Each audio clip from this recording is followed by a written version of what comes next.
as a gay father of 3 children and as a husband, I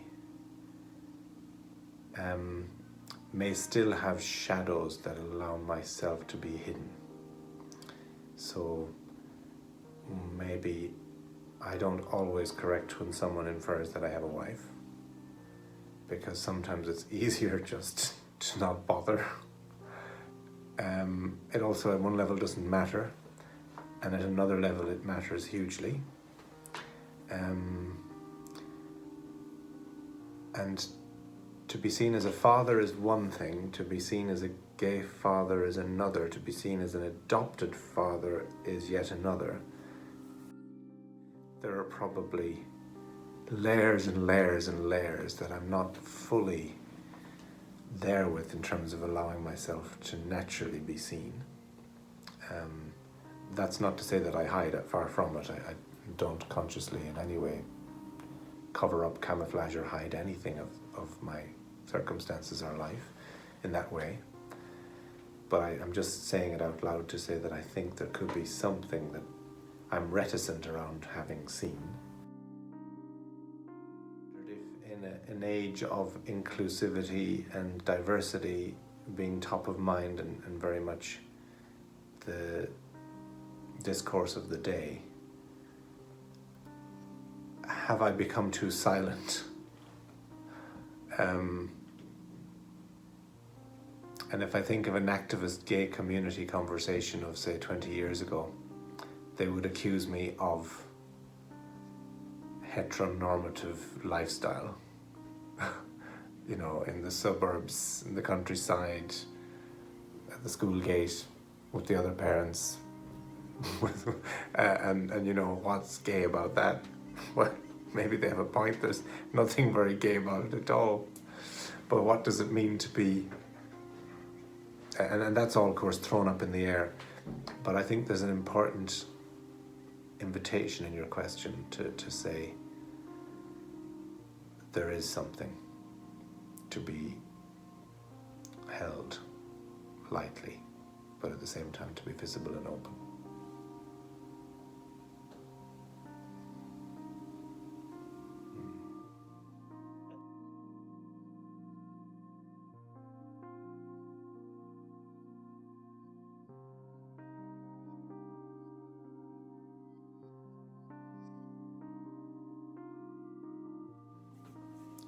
So the extent to which that I would feel disowned sounds harsh, but maybe it's the word I mean.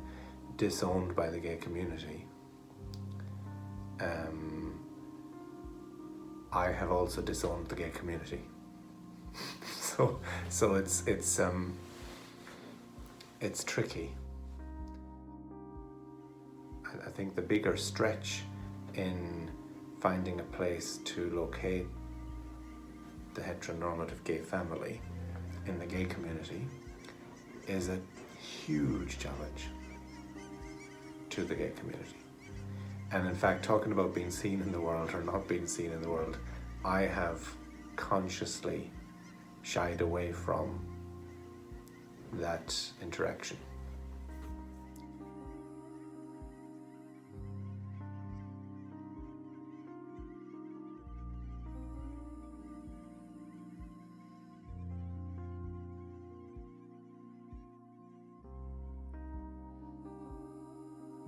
I had this sense that it's probably the longest time I have been witnessed continuously, probably unless a doting mother or parent, and even then I think it's probably the longest time continuously without veering off to anywhere else. And I got the imagining that the ancestors or the spirits are the ones who hold us in their protection, perhaps, or in their guard, are witnessing in the same way, are watching over, or are keeping a lookout. And I got a sense during this time here that they too could have a rest, because there was no need, because I was being fully seen, fully observed, for now in this moment and in this space. And with that came some kind of lightening and easing of the anxieties and worries and fears of not being seen, or of how I could look or appear or be experienced. None of the worries, but if there were 3 phases for me in the open eye stage, they probably moved through a lessening of self-consciousness in each one, and a more relaxing into being allowed to be seen, being okay to be seen, and a lessening of pressure to have to see or to have to frame what is seen.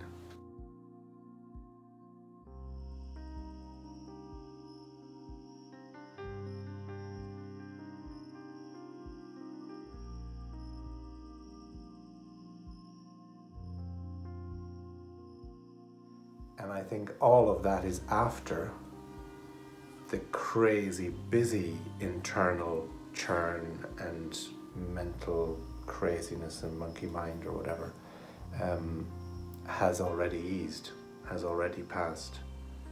And then, and I don't think before then, can there be another layer of lifting. And in my own case, I think it's only the beginning of entering, as I become 49 or thereabouts this year, an invitation to something else to peel off like an onion, or another layer, and some other core to come forward, something to happen. I don't know what that's like, but I sense a need and an invitation to step into something.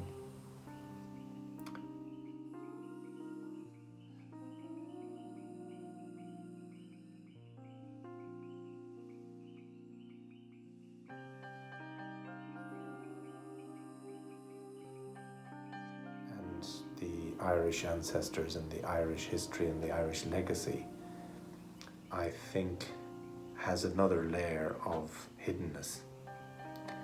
And I don't hide my Irishness, but maybe I hide some of the story of the ancestors' suffering or impoverishment or victimhood.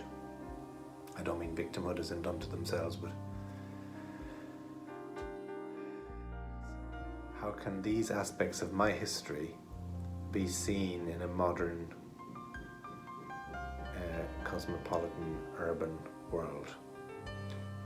And I remember a very old man when I was young. Turns out I thought he was very old. Then I discovered he died at 62, you know. And I was 8 or something. And he represented for me, because of the archetype of simplicity in the world, with a donkey and a cart and no electricity, no running water, and a simple basic life. But in fact, it's one of the things I struggle with.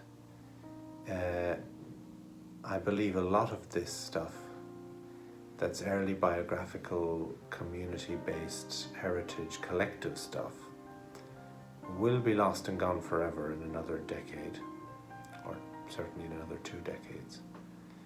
And part of me would have to do a bit of work to be okay with that, because who preserves it for what? My children, my daughters aren't going to be interested in who that man was, where his house was in the forest now knocked down. What about his donkey? Who cares? Nobody cares anymore. And it doesn't matter. And yet it does at some level. And it's making me think right now. I had a dream of a dead donkey 2 nights ago, and I couldn't make any sense of it. I don't know why there was a dead donkey in the dream. And here I am telling you about somebody's donkey way back. It's a bit crazy. But maybe it's not about being seen, but where are the spaces where these things can still be allowed to exist? In memories, or in stories, or in connections.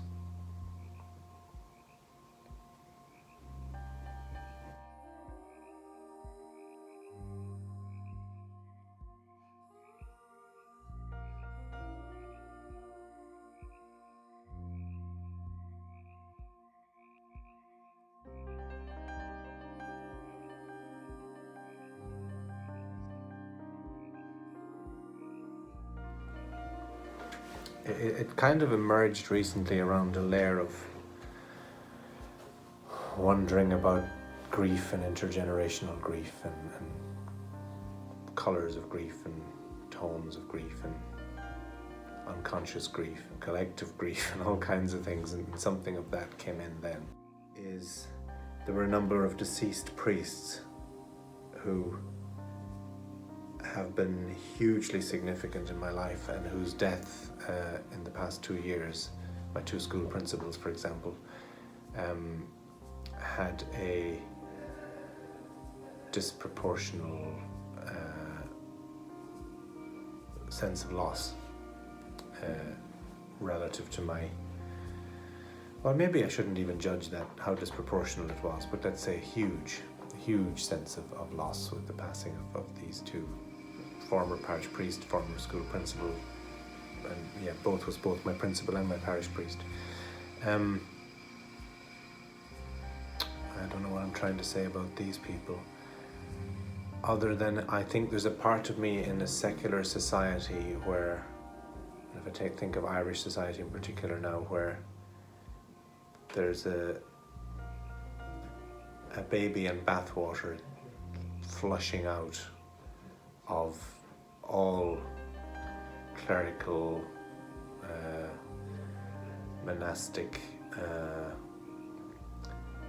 ritual, spiritual, the whole shebang just wiped and replaced with a modern kind of positive psychology, well-being and yoga.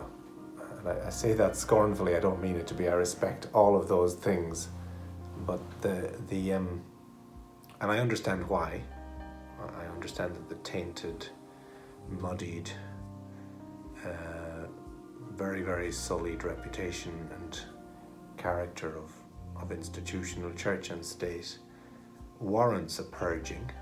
I don't for 1 second want to deny that, but it saddens me that the well-meant, well-intended, totally of service and of devotion community, stewardship, care, husbandry, whatever the right word is, that's not the right word, of these people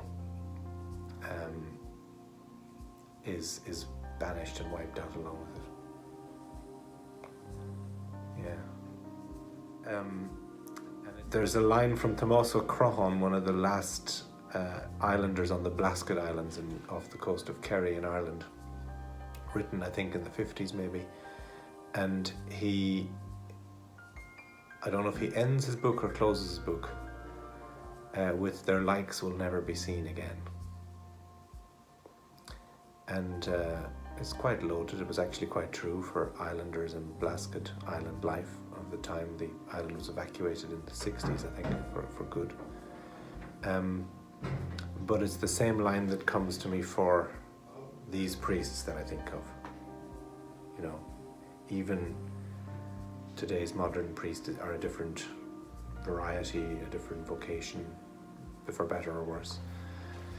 So these particular characters I have in mind who were on the one hand old school, on the other hand very Irish through and through, sort of steeped in a kind of national identity of Catholicism and devotion and community.